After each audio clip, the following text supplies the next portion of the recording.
Channel है उसको subscribe करना है आपको।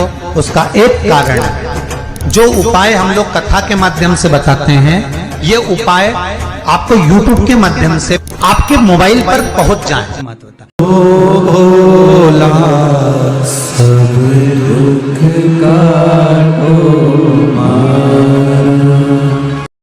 कर्जा मुक्त तब होता है जब व्यक्ति की दुकान, व्यापार, व्यवसाय, जिस जगह पर जिस काम के लिए जाए वो काम फतेह हो जाए, वो काम सफल हो, वो कार्य उसका सफल हो। आप जिस कार्य के लिए जा रहे हो वो कार्य आपका सफल हो तो लक्ष्मी घर में आए तो कर चुके। मालूम पड़े इससे लिया उसको दे दिया, उससे लिया उसको दे दिया, तो ये कर्जा चुकाना नहीं हुआ। कि आपके घर में यदि गोबर का कंडा जलाकर, गाय के गोबर को, सूखे हुए कंडे को जलाकर अगर आहुति छूट रही है, कंडा भी नहीं जलाया, गैस पर भी बनाए हुए भोजन की 5 साकल्य छूट रही है, वो भी नहीं करा, भगवान के सामने कुछ धूप रखकर आप 5 साकल्य अन्न की छोड़ रहे हो, घर में जो भोजन बन रहा है, जो आप अग्नि में अगर दे रहे हो, तो उसका भाग ये रहता है कि उस घर में कभी हार्ट अटैक नहीं हो सकता। यजुर्वेद कहता है, हमारे शास्त्र कहते हैं, स्कंद पुराण, शिव महापुराण की कथा कहती है, अग्नि पुराण कहती है कि अग्नि की 7 जिह्वा में से एक जिह्वा ऐसी है जो रोग को हर लेती है, भारी जो बीमारी है वो उसका हरण कर ले। बस आज के समय में लोग ये कलर बेकार ना हो जाए, जो सीलिंग लगाई है वो बेकार ना हो जाए, इसका कलर खराब ना हो जाए, सोफे का कवर खराब ना हो जाए, कहीं ये धुआं ना लग जाए, इतनी आंखों में चुभेगा। अरे भाई, या तो उसे बचा लो या स्वयं को बचा लो, या तो स्वयं को बचाओ या फिर घर परिवार में जो रौनक है, डेंटिंग पेंटिंग है, उसको बचा लो। अग्नि देवता कहते हैं मेरी 7 जिह्वा है, पहले नंबर की है मेरी काली, जो भोजन को लेकर प्रेतों को देती है। हम जब आहुति छोड़ते हैं यज्ञ में, हमने जो आहुति प्रदान करी वो 7 भाग में बट गई, और उसका फल क्या क्या है ये अग्नि पुराण कर रही है, उसका फल क्या क्या है ये स्कंद पुराण कर रही है, उसका फल क्या क्या है ये शिव महापुराण कर रही है। हमने जब आहुति दी, बस हमने हाथ में लेकर स्वाहा बोला, और बोलते से उस आहुति के 7 भाग हो गए महाराज। भले हमने वो इंद्र को दियो, ओम इंद्राय स्वाहा, ओम प्रजापते स्वाहा, ओम अग्नि स्वाहा, भले हमने एक देवता का नाम लेकर दिया पर उसके 7 टुकड़े हो गए। पहला 7 जिह्वा अलग अलग भाग को अलग अलग जगह पहुंचा रही है। पहले नंबर पर अग्निदेव की जिह्वा का नाम है काली, वो काली जो भोजन देती है वो प्रेतों को देती है हमारा। दूसरे नंबर पर है कराली। कराली भोजन को लेकर जो कुंवारी अवस्था में मर जाते हैं, अधोगति में शांत हो जाते हैं, कराली अग्निदेव की दूसरी जिह्वा भाग उनको प्रदान करती है। तीसरे नंबर पर मनोजवा, भोजन लेकर पितरों को देती है, अग्निदेव की तीसरी जिह्वा मनोजवा, फिर भोजन का भाग लेकर पितरों को प्रदान कर रही है। चौथी सुलोहिता, ये भोजन लेकर वासुकों को दे रही है महाराज। 5वीं ध्रुमवर्णी, ये भोजन लेकर देवताओं को प्रदान करती है।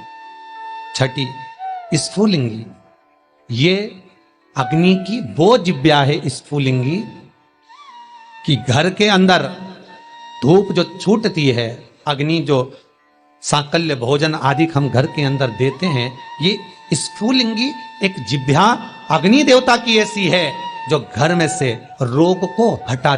फिर निवेदन करूंगा, हार्ट अटैक की बीमारी को हटाना है तो घर में 7, 5, 3, 2, 1 तुम्हारी मर्जी पड़े उतने जो घर में भोजन बने वो अग्नि देवता को जिमाना है। थोड़ा सा धुआं जरूर होगा, धूप लगेगी तो धुआं तो होगा, पर बड़ी बीमारी घर में प्रवेश नहीं करती। क्यों? अग्निदेव की 6ठी जिह्वा स्फुलिंगी रोग, बड़े से बड़े रोग को, यहां तक शास्त्र, आप पहले का इतिहास उठाकर देखिए, पहले के समय में अटैक की बीमारी नहीं होती थी, हार्ट अटैक नहीं होता था, शुगर नहीं होती थी, ये ब्लड प्रेशर नहीं होता था। आज के समय में सारी बीमारियां हो गई। क्यों? क्योंकि घर तो बड़ा बन गया, बंगला भी बड़ा बन गया, ऐश्वर्य राम की वस्तुएं भी बहुत हो गई, पर घर में जो प्रतिदिन 5 आहुतियां पूर्व के समय के लोग दिया करते थे, घर में 5 आहुतियां जो चूल्हे में छूटती थी वो आहुतियां बंद हो गई।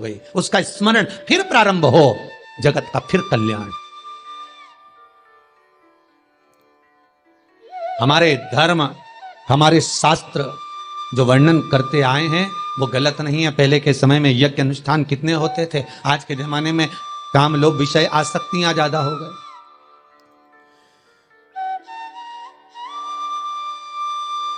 छठे नंबर की अग्नि देवता की जिह्वा का नाम है स्फुलिंगी, और अग्निदेव की ये छठी जिह्वा स्फुलिंगी ये बीमारी का हरण कर लेती है, ये रोग का हरण कर लेती है।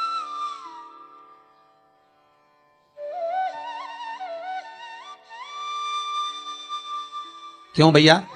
वो दिल्ली का हॉस्पिटल जहां पर महामृत्युंजय मंत्र पर रिसर्च चल रहा है, वेंटिलेटर पर पड़े हुए 10 व्यक्ति के घर वालों को बुलाकर कहा गया कि इन 10 का संकल्प छोड़ो महामृत्युंजय पाठ का। उसके पास में जो 10 वेंटिलेटर पर पड़े उनके लिए कोई महामृत्युंजय नहीं। देखा यह जा रहा है कि इन 10 पर महामृत्युंजय के अनुष्ठान का कितना फल मिल रहा है, और जो 10 वेंटिलेटर पर पड़े हैं उसका क्या फल है। वहां के डॉक्टरों जब रिसर्च करते हैं, अखबारों में भी आया, फेसबुक यूट्यूब पर भी डला हुआ है, जब उन्होंने हॉस्पिटल का नाम तक डला हुआ है, जब अखबारों में आया, देखो असर क्या देखने को मिला। जो वेंटिलेटर पर 10 पड़े थे उनके स्वस्थ होने की सीमा कम थी, पर जिनके लिए महामृत्युंजय का अनुष्ठान ब्राह्मण कर रहे थे साकल्य दे देकर, उसका भाग यह था कि धीरे धीरे उनकी अवस्था सुधरती चली।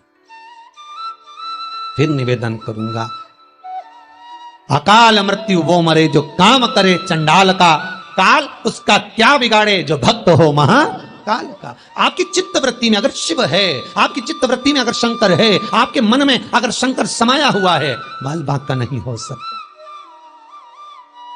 अग्नि देवता की छठे नंबर की जिह्वा है स्फुलिंगी, जो रोग को, बीमारी को समाप्त कर देती। यज्ञ अनुष्ठान से, आहुतियों से रोग बीमारी समाप्त होती, समाप्त। 7वें नंबर की अग्निदेव की जिह्वा है विश्व रुचि।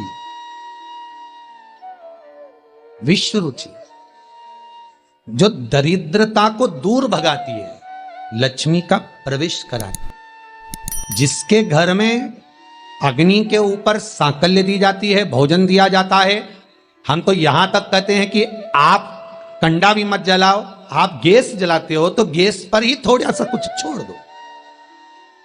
अग्नि तो है ना, किसी रूप में भी है तो अग्नि, आप उस पर ही छोड़ो। नियम, यज्ञ करता ब्राह्मण और यज्ञ करवाने वाला यजमान, दोनों को ध्यान रखना चाहिए। यजमान जब आहुतियां दे रहा हो, ब्राह्मण स्वाहा बोल रहे हैं, ओम इंद्राय स्वाहा, तो जो आहुतियां दे रहा है, अग्नि पुराण कहती है, स्कंद पुराण कहती है, जो आहुति दे रहा है उसके मुख से स्वाहा शब्द निकलना जरूरी होता है। ब्राह्मण बोले वो अपनी जगह पर है, ब्राह्मण संबोधन करे वो अपनी जगह पर है, पर जो आहुतियां डाल रहा है, जो सांकल्य प्रदान कर रहा है, उसके मुख से स्वाहा निकलना चाहिए। क्यों? क्योंकि ब्राह्मण का कर्म है देवताओं को बुलाना।